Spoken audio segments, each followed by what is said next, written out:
Hello there, welcome back to the Gamers Tavern. Today we've got one of the new Fallout Commander decks, the Dr. Madison Lee. I know not anything really about Fallout, never played the games, never done anything with it, so my only interest is with the magic aspect. And I deliberately got this because I like the energy idea. So we're going to be cracking that. I also have a couple of promo packs here, so I'll be giving these a little go as well. And a Jumpstart Magic 22. So we'll turn around and give that a whirl as well. So I think we'll crack the packs first, and then we'll do the Commander deck afterward. I've got another video coming up in a couple of days, which is going to be a big load of collector boosters. So we're going to be hunting for serial cards, and we'll see how that goes. Once again, thank you for everybody who's been liking, sharing, subscribing, following, etc. We've had a big boom on one of our videos, over 550 views. That's incredible. So thank you very much for having a little look at us. If you're not subscribed, give us a like, give us a sub, give us a comment, give us anything you like, because it helps us grow. And thank you very much. Spot on. Right, so we'll try this Jumpstart booster first. What have we got? Go to School. The I guess the mono blue mill one. Where's the tab on this? Not much of a fan of this these pull pieces, because as you can see, if the little tab piece doesn't pull correctly, it lines up and then you can damage the cards.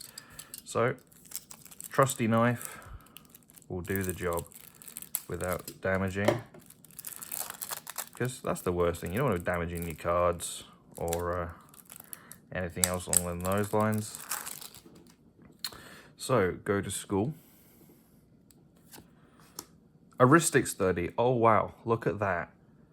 So I randomly hit a $60 card out of that. That is spot on. Multiple choice. Biblioplex Kraken. Interesting. Casmina in the anime art, very nice. Overwhelming Apprentice, and I'm not going to turn around and go through every single one of them by name. I'm just going to pull out anything of relevance. The rest of this I think is pretty much all going to be kind of junk and bounce. Obviously the lands, some of the lands are reprint ones, some of them, I think this is an M14 reprinted land, and some of the other ones are, I think, are the unique ones. So we'll put them aside in a second. But wow, incredible. Yeah, Heuristic Study off the rip. All right, well, worst case scenario, that's a $60 card. So spot on that. Go to School indeed. Okay, so we got Murders of Karlov Manor and Lost Caverns of Ixalan. What I'll do is I'll do these in order. So we'll do the caverns first, from release order, I should say, and see what rares we can get, or foils. Because I do believe they said these are the foil ones. Yep, foil promo pack. Okay, so we will take that code out. To Shami's tie binder. I've not hit any tie binders at all. Like nothing. And then the other day I traded a couple of cards for a couple of loose packs my friend had. And I hit 2 binders in 2 packs. And now this is a third. Just the way I guess it goes sometimes. Spyglass Siren, and a Mondrak. Wow. Okay. I'm getting some incredibly good luck right now. Let's see if the murders will hold up. Bit of a weird statement to say, to see if the murders will hold up. Nobody really wants murder to hold up. But these play on words sometimes. Okay, flipping it over. World Souls Rage. Long Goodbye. I'm glad to see that. And a Corolex's Volt Strider. So that one was a bit of a whiff, but still, foil promos are foil promos. So we'll shift them aside. But oh my, a Mondrak. I'm not entirely sure what Mondrak's at right now for a foil. I think it's still around the $40 or $50 mark, Canadian. So, wow. Yeah, some really good luck on those pulls for those little packs. But we'll move on to the main event. Science Fallout Edition. So let's see if we can get into this nice and simply. Some people go through the top on these. I find going through the bottom is a little bit better, because if you try to pull things out and the cardboard goes the wrong way, you can bend and damage stuff. And like I said, nobody wants damaged cards. So we've got our little deck box. And once again, like I said, I know nothing about Fallout, so please turn around and give me some information about Fallout in the comments. But for me, it was completely the base around the Energy Commander which sold this kind of idea to me. So there's our special pack, our spin down, and the deck itself. And a Fallout book, and the rest of the artwork pieces.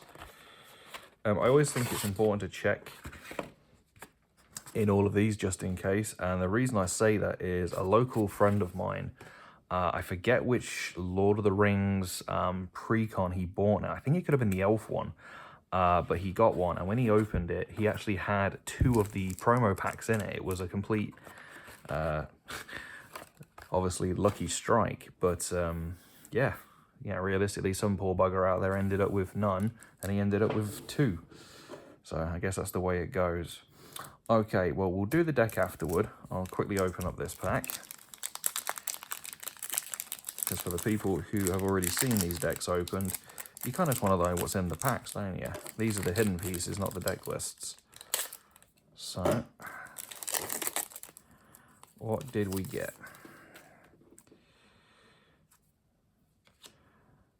Electrician and a Rootbound Crag. Okay, well, land is land. And a tip card. Get out of there. So, see, at least on this pull tab, you can see it, and it comes off nice and easy. That other one with the go to school piece, that was just, I needed the knife on that one. Did not like it. So, we got Dr. Madison Lee, Liberty Prime, Paladin Steel Maverick. And I'm not going to go through every single one of these because we'd be here for a long, long time. Many people have already turning around and seeing the list, or know the lists. But I'm just kind of looking to see what these are. The bobbleheads, I think, are an interesting thing. Obviously, I know the nuclear cola vending machine is quite one that people seem good about. Swords to Plowshare, Glimpse of Genius. Interesting. I don't know whether I'd keep this version or go with the original Ether, not Ether, Kaladesh one. Thirst for Knowledge, Loyal Apprentice. That's a nice reprint to be effect. Unexpected Windfall, Signet, Lightning Greaves, Mind Stones, Soul Ring, the usual good stuff. But obviously, this being an artifact deck, there'll be a lot more artifacts based and bound in here as well.